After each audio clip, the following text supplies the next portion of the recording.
PSP college के द्वारा संचालित ऑनलाइन क्लासों में आपका स्वागत है। आज का जो हमारी क्लास रहेगी वह भारत चीन संबंध को लेकर रहेगी। इसके पहले वाला जो पार्ट 1 मैं बना चुका हूँ, जिसमें हमने बात की थी कि भारत चीन के अंतर्गत जो वर्तमान संबंध हैं उनके बारे में हमने लास्ट वीडियो में बात की थी। ठीक है, वर्तमान जो संबंध में हमने बहुत सारी बातें देखी थी, सीमा विवाद देखा था, नदी जल विवाद देखा था। आज की जो हमारी क्लास है वह भारत चीन जो है उसके जो संबंध हैं उनके बारे में हम बात करेंगे। लेकिन आज का जो हमारा टॉपिक रहेगा वो भारत चीन जो संबंध है ऐतिहासिक संदर्भ के अंतर्गत हम पढ़ेंगे कि भारत चीन के मध्य ऐतिहासिक संबंध या ऐतिहासिक जो परिप्रेक्ष्य है इसके अंतर्गत कौन कौन सी बातें आ रही हैं। चलिए करते हैं स्टार्ट।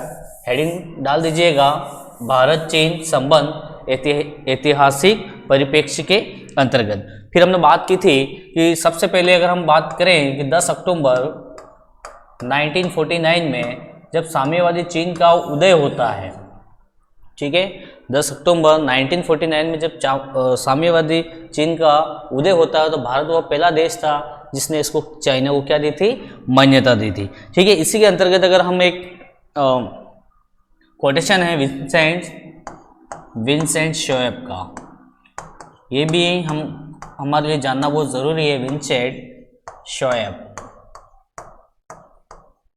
भारत चीन को लेकर इन्होंने एक अच्छा कोटेशन दिया है। विंसेंट शोएब ये कहते हैं कि चीनियों के साथ मैत्रीपूर्ण संबंध स्थापित करने का जितना प्रयास नेहरू ने किया है उतना विश्व में शायद किसी ने नहीं किया है। एक बार फिर से सुनिएगा, विंसेंट शोएब का जो स्टेटमेंट है, जो कोटेशन है कि चीनियों के साथ मैत्रीपूर्ण संबंध स्थापित करने का जितना प्रयास नेहरू ने किया है उतना विश्व में शायद किसी ने भी नहीं किया है। तो भारत चीन जो हम संबंध पढ़ रहे हैं दो भागों में डिवाइड किया था। एक भारत चीन वर्तमान संबंध जो हम पहले वीडियो बना चुके हैं। आज का जो है भारत चीन संबंध ऐतिहासिक परिप्रेक्ष्य से। ठीक है, तो चलिएगा शुरू करते हैं अब आगे। अब ये जो विभाजन है बहुत सारी बात है, जैसे हम बात करें 49 से लगाकर वर्तमान तक कि क्या क्या संबंध रहे, कौन यहाँ से वहाँ पर यात्रा पे गया, कौन वहाँ से यहाँ पर आया, इन सारी चीज़ों को हम कुछ भागों में डिवाइड कर देते हैं।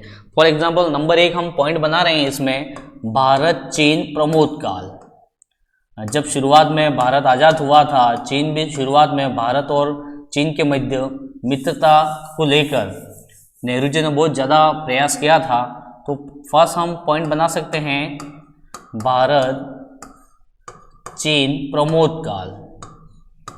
भारत चीन प्रमोद काल, प्रमोद का मतलब यहाँ पर संबंध न बिगड़े थे और दोनों देशों में आपस में मधुर संबंध स्थापित करने का यहाँ पर क्या किया था, प्रयत्न किया था। नंबर 1 हम जो पॉइंट की हम बात कर रहे हैं वह भारत चीन प्रमोद काल। टाइम पीरियड की अगर हम बात करें तो 1949 में चीन का उदय हुआ था, वहाँ से लेकर इसको हम 1958 तक का रख सकते हैं। ठीक है, जिसे 10 अक्टूबर 1949 में साम्यवादी चीन का उदय होता है, तब से लेकर 1958 भारत चीन के प्रमोद का मतलब यहाँ पर संबंध बहुत अच्छे थे भारत और चीन के मध्य। ठीक है, अब इसके अंतर्गत हम एक एक करके बात करेंगे कि कौन कौन से अच्छे संबंध हुए, जिसमें अगर हम नंबर 1 बात करें तो पंचशील का समझौता हुआ। यहाँ पर पंचशील का समझौता, पंचशील समझौता,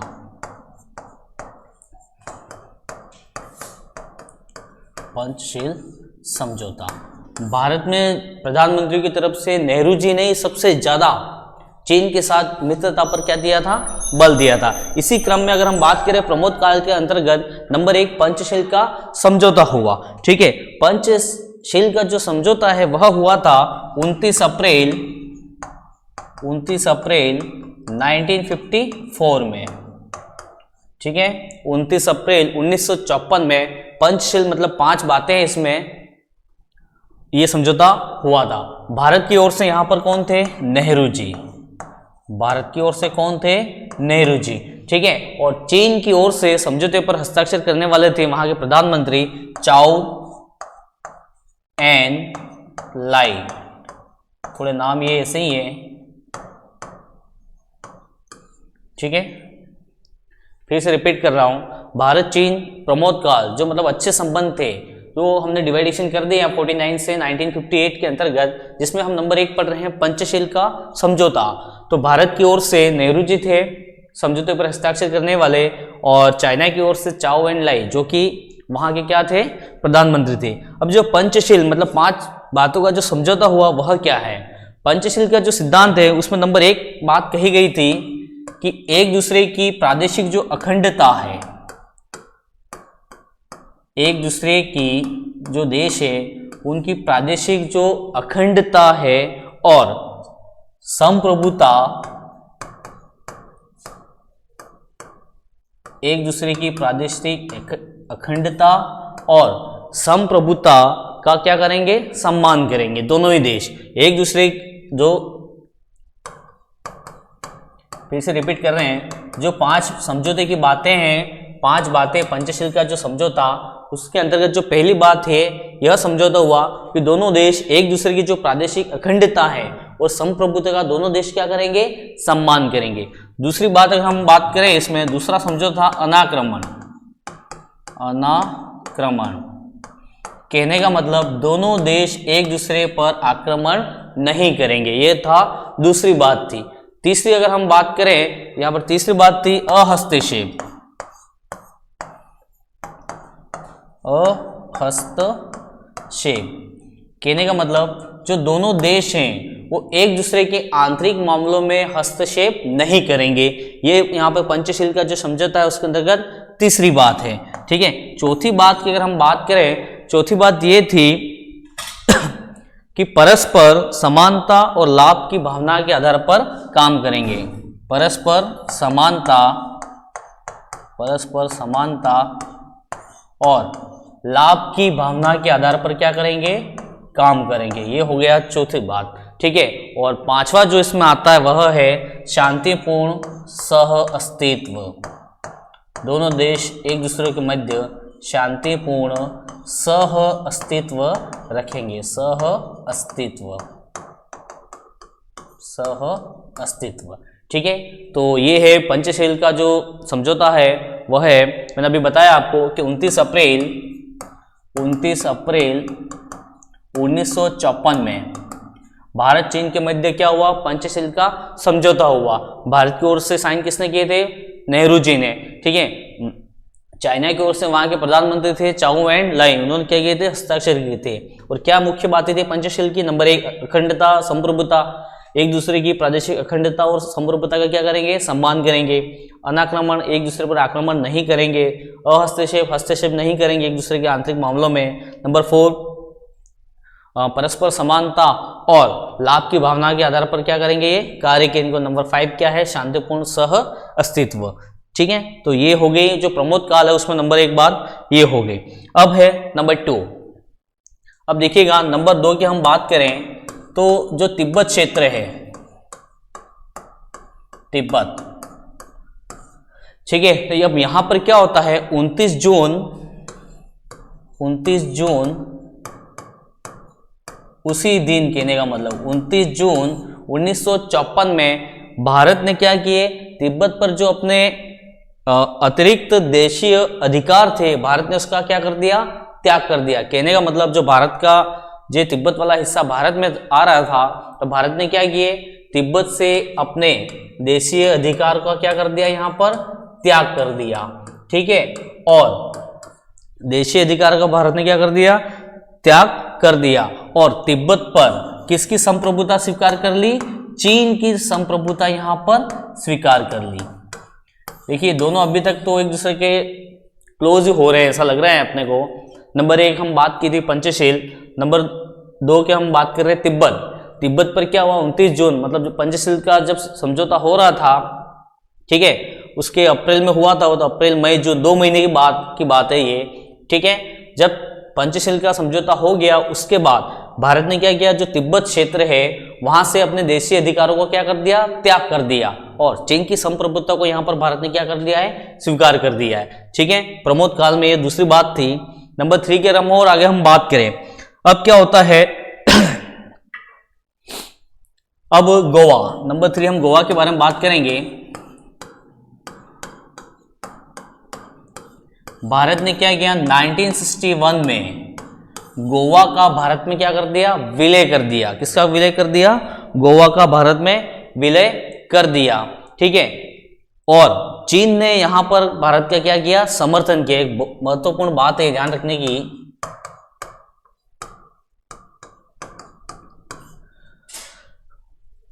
1900 इसके पहले हमने बात की थी, तिब्बत पर चीन की संप्रभुता स्वीकार की थी। इसके बदले में भारत ने 1961 में, ठीक है, किसके ऊपर, जो गोवा है, गोवा पर अपना क्या कर लिया था, अधिकार स्थापित कर लिया था। ठीक है, और चीन ने इसका भारत के लिए क्या किया, समर्थन किया।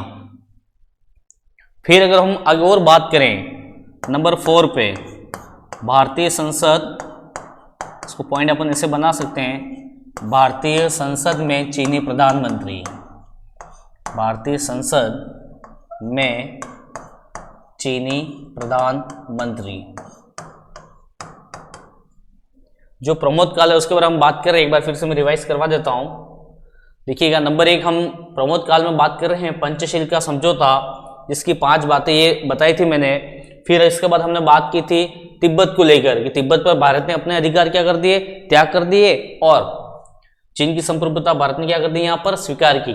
फिर बात की हमने गोवा, जब गोवा को भारत में मिलाया गया भारत सरकार के द्वारा, उस समय चीन ने भी इसका क्या किया था, समर्थन किया था। नंबर 4 के हम बात करें, भारतीय संसद में चीनी प्रधानमंत्री, है ना, अभी तक मात्र एक बार हुआ है ऐसा, अक्टूबर 1956 में, अक्टूबर 1956 में जो चीन के प्रधानमंत्री थे चाउ एन लाई, ये अच्छे मित्र थे नेहरू जी के, चाउ एन लाई, ये भारत में आए और भारतीय संसद को इन्होंने क्या की थी, संबोधित किया था। ये पहले प्रधानमंत्री चीन के, पहले और अंतिम, जिन्होंने भारतीय संसद को क्या किया, यहाँ पर संबोधित किया। तो ये जो भारत चीन के मध्य जो संबंध के जब संबंध शुरू होते हैं, जब चीन अस्तित्व में आता है, उससे रिलेटेड जो प्रमोद काल के बारे में निम्नलिखित ये सारी बातें थी। ठीक है, चलिएगा अब हम आगे बढ़ें। भारत चीन तनाव का युग, वैसे बहुत सारे विवाद तो हमने पढ़ लिए हैं, लेकिन फिर भी इसको एक बार देख लेते हैं फिर से। भारत चीन तनाव युग, भारत चीन तनाव युग, सारे विवाद जो वर्तमान में हो तो हमने पहले से हमने बात कर ली है। ठीक है, अब जो तनाव का युग है इसको हम 1959 टू 77 इसको मान लेते हैं अपन। ठीक है, अब भारत चीन के मध्य तनाव यहाँ से शुरू होता है और बहुत सारी ऐसी बातें हैं जिसमें अगर नंबर 1 हम बात करें तो माओ की 5 अंगुलियों का सिद्धांत, नंबर 1 की हम बात करेंगे, वह है 5 अंगुलियों का सिद्धांत, 5 अंगुलियों का सिद्धांत, 5 अंगुलियों का सिद्धांत। 5 अंगुलियों का जो सिद्धांत है वह दिया था माओ ने दिया था। किसने दिया था?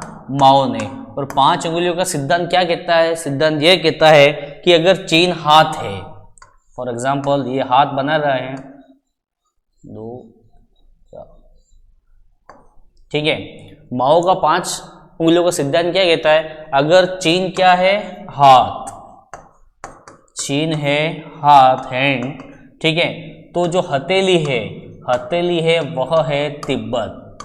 चीन, माओ क्या कह रहा है? चीन अगर हाथ है तो हथेली क्या है? तिब्बत है। ठीक है, और नेपाल, भूटान,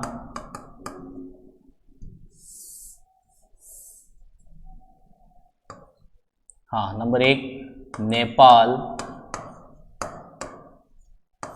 भूटान, लद्दाख,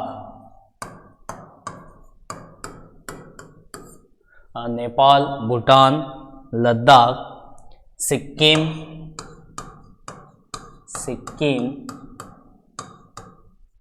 और अरुणाचल प्रदेश, ये क्या है? उसकी अंगुलियां है। ये है माओ का 5 अंगुलियों का सिद्धांत। फिर से सुनिएगा, माओ का 5 अंगुलियों का सिद्धांत क्या कह रहा है। माओ का जबरदस्त बयान था, वो यहीं से लगभग तनाव क्या है शुरू होता है। माओ ये कहते हैं कि चीन अगर हाथ है, फॉर एग्जाम्पल चीन अगर हाथ है, ठीक है, तो हथेली तो क्या है तिब्बत, और नेपाल, भूटान, लद्दाख, सिक्किम और अरुणाचल प्रदेश, ये सब के सब क्या हैं, उसकी अंगुलियां हैं। तो यही क्या है 5 अंगुलियों का सिद्धांत। ठीक है, तनाव युग के बारे में हम बात कर रहे हो, जिसमें नंबर 1 हमने बात क्या की 5 अंगुलियों के सिद्धांत की। ठीक है, नंबर 2 के बारे में हम बात करें तो वह था मध्यम राज्य का सिद्धांत। मध्यम राज्य का सिद्धांत, मध्यम राज्य का सिद्धांत। और इस सिद्धांत से तो लगभग पूरी दुनिया चाइना के विरोध में आ गई थी। मध्यम राज्य का सिद्धांत ये कहता है चीन स्वर्ग के सबसे निकट है और चीनी जाति दुनिया की सबसे सभ्य जाति है तथा विश्व की जो अन्य जातियां हैं वे सभी के सभी क्या है जंगली। ये कौन सा सिद्धांत है, मध्यम राज्य का सिद्धांत। ठीक है, यहां से तनाव और बढ़ गया। इसके पहले अभी हमने बात की थी 5 अंगुलियों के सिद्धांत के बारे में। फिर दूसरा सिद्धांत क्या आ रहा है, मध्यम राज्य का सिद्धांत, जिसमें क्या कह रहा है कि चीन क्या है स्वर्ग के निकट है, चीन स्वर्ग के निकट है। ठीक है, और चीनी जाति दुनिया की क्या है सबसे सभ्य जाति है, बाकी सारी की सारी जातियां कैसी हैं, जंगली हैं। ठीक है, तो ये है मध्यम राज्य का सिद्धांत। नेक्स्ट अगर हम बात करें आगे भारत चीन के मध्य, तो अब तीसरी एक महत्वपूर्ण घटना होती है, वह है तिब्बत में विद्रोह। तिब्बत में विद्रोह। ठीक है, अभी थोड़ी देर पहले हमने बात की थी कि भारत ने यहाँ पर अपने सारे के सारे अधिकार क्या कर दिए थे, त्याग दिए, और चीन की संप्रभुता यहाँ पर क्या कर दी उन्होंने स्वीकार कर ली थी। ठीक है, तिब्बत में क्या होता है 1956 के बाद अगर हम बात करें तो तिब्बत में एक क्षेत्र है खम्फा। ठीक है, तो खम्फा क्षेत्र में क्या हो जाता है, विद्रोह हो गया। ठीक है, जैसे चीन ने क्या किया, कुचल दिया। यहाँ पर खप्पा क्षेत्र में जो बौद्ध धर्म से रिलेटेड यहाँ लोग रहते हैं, आज भी जो दलाई लामा आप जानते ही हो हमारे भारत में शरण लिए हुए हैं, ये आज भी भारत और चीन के मध्य एक तनाव का बिंदु है। तो क्या होता है, जब खम्पा क्षेत्र में विद्रोह हो रहा है, चीनी सेना के द्वारा उसको क्या करता है, कुचल दिया जाता है। लेकिन यहाँ पर क्या होता है, 31 मार्च 1959 में 31 मार्च 1959 में जो तिब्बती धर्म गुरु होते हैं दलाई लामा, जो तिब्बती धर्म गुरु हैं ये दलाई लामा क्या करते हैं, अपने बहुत सारे सहयोगों के साथ भारत में क्या कर लेते हैं, शरण ले लेते हैं। तो ये एक प्रकार से तनाव का यहाँ पर क्या बन गया, मुद्दा बन गया। ठीक है, फिर से रिपीट करते हैं इसको। तिब्बत में क्या होता है 1956 लगभग यहाँ पे जो खम्पा क्षेत्र है यहाँ पर विद्रोह क्या हो जाता है, चीनियों के विरुद्ध विद्रोह शुरू हो जाता है। यहाँ पर मुख्यतः जो रहते हैं वह हैं बौद्ध धर्म से रिलेटेड लोग रह रहे हैं। चीनी सेना के द्वारा उस विद्रोह को क्या कर देते हैं, कुचल दिया जा रहा है। लेकिन 31 मार्च 1959 में जो तिब्बती के जो धर्म गुरु हैं दलाई लामा, ये क्या करते हैं, अपने बहुत सारे सदियों के साथ कहाँ पे शरण ले लेते हैं, भारत में। और ये आज भी यहीं पे क्या ले रहे हुए हैं, शरण लिए हुए हैं। यही कारण है कि भारत और चीन के मध्य यहाँ से क्या हुए, संबंध बिगड़ने लग गए। और इसी को लेकर आगे हम बात करें, भारत चीन के मध्य युद्ध हो जाता है। नेक्स्ट अगर हम बात करें तो भारत चीन युद्ध, भारत चीन युद्ध मात्र एक बार हुआ है 1962 है ना। 30 अक्टूबर 1962 में चीन के द्वारा भारत पर क्या कर दिया जाता है, आक्रमण कर दिया जाता है। ठीक है, भारत का जो उत्तर पूर्व वाला क्षेत्र है जैसे लद्दाख है, नेफा है, यहाँ पर आक्रमण हो गया। ठीक है, और 21 नवंबर 1962 में युद्ध क्या हो जाता है, यहाँ पर विराम हो गया। देखिएगा ये जो युद्ध विराम रेखा है, हमने पहले बात की थी वर्तमान संबंध में, जिसको क्या कहते हैं, लाइन ऑफ एक्चुअल कंट्रोल, वास्तविक नियंत्रण रेखा। और चीन क्या कर है, इसी रेखा को चीन क्या कर रहा है, अपनी सीमा रेखा मान रहा है, जबकि सीमा रेखा वास्तविक रूप से कौन सी है, मैक-मोहन रेखा। तो भारत चीन युद्ध 1962 में भारत के जो उत्तर पूर्वी राज्य हैं, सीमांत नेफा क्षेत्र है, ठीक है, लद्दाख के, यहाँ पर चीन के द्वारा क्या कर दिया जाता है, आक्रमण कर दिया जाता है। 21 नवंबर 1962 में युद्ध क्या हो जाता है, विराम हो जाता है, ठीक है। फिर आगे कोलंबो प्रस्ताव आता है, कोलंबो प्रस्ताव, कोलंबो प्रस्ताव, ठीक है। जो कोलंबो जो प्रस्ताव है यह 10 से 12 दिसंबर 1962 में होता है। कोलंबो नवंबर के बाद जो युद्ध विराम होता है जस्ट उसके बाद, जिसमें एक प्रस्ताव के द्वारा जो दोनों पक्षों में समझौता हुआ है, ठीक है, मतलब जो युद्ध हुआ था, युद्ध विराम हुआ था, तो दोनों पक्षों के एक साथ यहाँ पर बैठाया जाता है और एक समझौता इनके मध्य करवाया जाता है। लेकिन यहाँ पर एक बात और ध्यान रखते हैं कि ये जो समझौता हुआ, इस समझौते में म्यांमार था, श्रीलंका था, घाना, इंडोनेशिया आदि के जो देश थे, इन देशों के जो प्रतिनिधि थे उन्होंने मध्यस्थता की, मतलब इन्होंने क्या करवाया था, समझौता करवाया था। याद रखने के, क्योंकि देखो जब हमने भारत पाकिस्तान के बारे में बात की थी उस समय बहुत समझे, तो शिमला समझौता हुआ था, ताशकंद समझौता हुआ था। तो 1962 में जो भारत चीन के मध्य युद्ध होता है उसके बाद कौन सा है, कोलंबो प्रस्ताव यहाँ पर किया जा रहा है, जिसमें दोनों ही देश क्या कर रहे हैं, रजामंदी दे रहे कि भाई अब से हम आगे क्या नहीं करेंगे, युद्ध नहीं करेंगे। और लगभग 4-5 जो देश थे उन्होंने यहाँ पर क्या दी थी, मध्यस्थता स्थापित करवाई थी, ठीक है। चलिए अब नेक्स्ट, अभी तक हमने 2 बातें पढ़ ली है। नंबर 1 हमने पढ़ा था भारत चीन प्रमोद काल के बारे में, ठीक है, संबंध अच्छे सुधरने के लिए बहुत शुरुआत की अगर हम बात करें, दोनों देशों के मध्य अच्छे संबंध थे। फिर हमने बात की भारत चीन तनाव युग के बारे में, ठीक है। यहाँ से तनाव शुरू होता है कि माओ की 5 अंगुलियों का जो सिद्धांत था, ठीक है, चीन हाथ है तो तिब्बत, हथेली, नेपाल, भूटान, लद्दाख, सिक्किम सभी उसकी क्या है, अंगुलियां हैं। फिर अब जो हम थर्ड पॉइंट यहाँ पर बनाएंगे वह बनाएंगे भारत चीन संवाद का काल, और ये वर्तमान तक ये चल रहा है अभी, भारत चीन संवाद।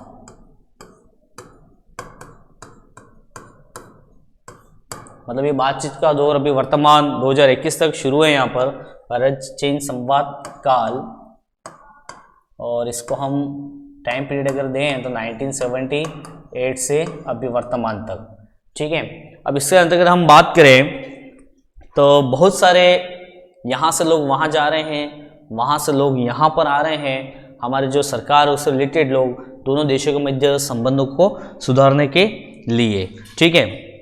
अब उसमें अगर हम बात करें तो नंबर 1 टोही विमान यात्रा, जो इसमें 78 से भी वर्तमान 2021 तक की बात है, इसमें जो मेन बातें हैं 10-15 अपन केवल उसके बारे में यहाँ पर क्या करेंगे, बात करेंगे, ठीक है। नंबर 1 हम बात करें टोही विमान यात्रा, टोही विमान यात्रा। टोही जो विमान यात्रा है यह की थी हमारे देश में अटल बिहारी वाजपेयी के द्वारा चीन की यात्रा की गई थी, ठीक है। बात करें 1979 में जब पहली बार भारत में गैर कांग्रेसी सरकार बनती है 77 में, उस समय विदेश मंत्री अगर हम बात करें तो उस समय थे हमारे अटल बिहारी वाजपेयी थे, ठीक है। तो ये 12 फरवरी 1979 में चीनी यात्रा पर गए थे, ठीक है। ऐसा कहते कि जिस विमान में गए थे उसी के हिसाब से इसका नाम क्या रख दिया, टोही विमान यात्रा, ठीक है। तो नंबर 1 तो हो गया टोही विमान यात्रा। फिर अगर हम बात करें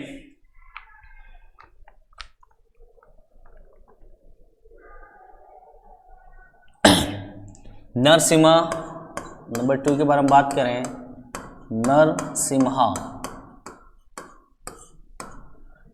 नरसिम्हा राव की यात्रा, नरसिम्हा राव की यात्रा, नरसिम्हा राव की यात्रा, ठीक है। ये गए थे 1993 में। बहुत सारी यात्रा हुई हैं, जैसे कि राजीव गांधी की यात्रा पे गए थे, लिमफंग जो वहाँ के प्रधानमंत्री थे 1991 की बात करें तो 6 दिनों के लिए अपने यहाँ भारत में आए थे, ठीक है। फिर हमारे जो राष्ट्रपति थे आर के वेंकट रमन, ठीक है, वह भी 92 की बात करें तो 92 में चीनी यात्रा पर गए थे। फिर 93 में कौन गया, नरसिम्हा राव की यात्रा पर गए। ठीक है, एक इंपॉर्टेंट बात है भारत महोत्सव, भारत महोत्सव,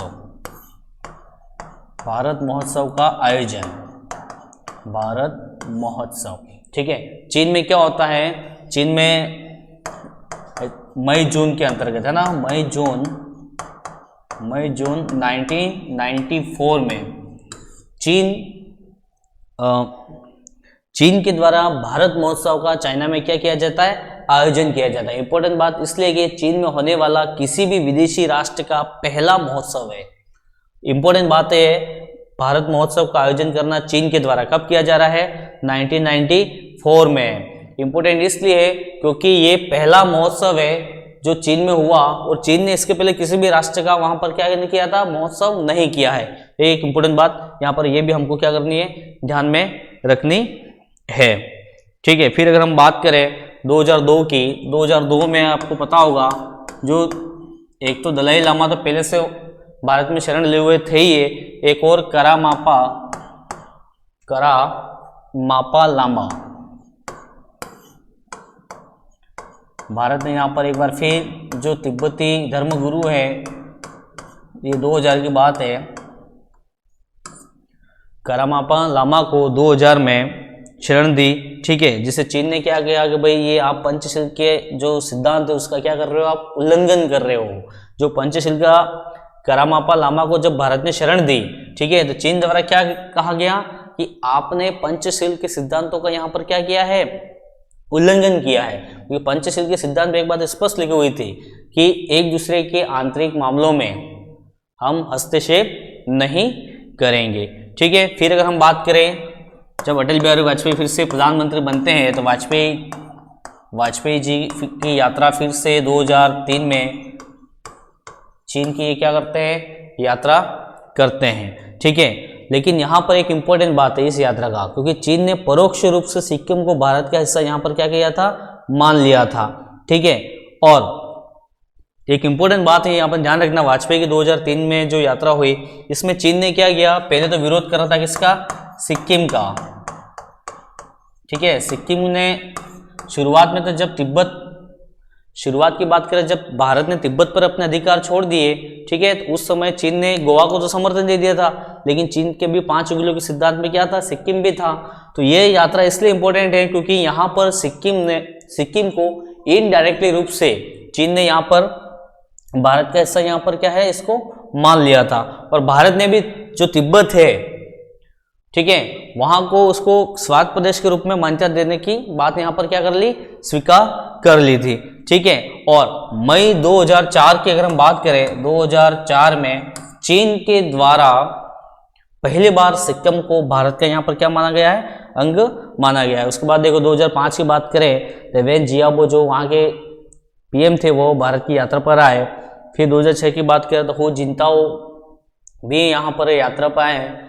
ठीक है, तो ये जो बातें हैं ये भी वर्तमान से रिलेटेड हैं, लेकिन हमको इम्पोर्टेंट क्या याद रखना है, भारत चीन संबंध के अंतर्गत नंबर 1 हमने पढ़ा भारत चीन वर्तमान संबंध, जिसमें अपने जितने भी विवाद थे उसके बारे में हमने वहां पर बात की थी। ठीक है, आज की जो क्लास थी इसमें हमने क्या पढ़ा कि भारत चीन ऐतिहासिक परिप्रेक्ष्य के अंतर्गत क्या क्या संबंध थे, जिसमें हमने इसको 3 कैटेगरी में डिवाइड किया था। शुरुआत में हमने प्रमोद काल, मतलब दोनों देशों के जो अच्छे संबंध थे, प्रमोद काल के बारे में बात की। ठीक है, फिर हमने बात की तनाव के युग, कि भारत चीन के मध्य कौन कौन सी ऐसी बातें थी जिससे तनाव क्या है धीरे धीरे उभरने लगा था, और फिर ये संवाद का युग है। ठीक है, थैंक यू।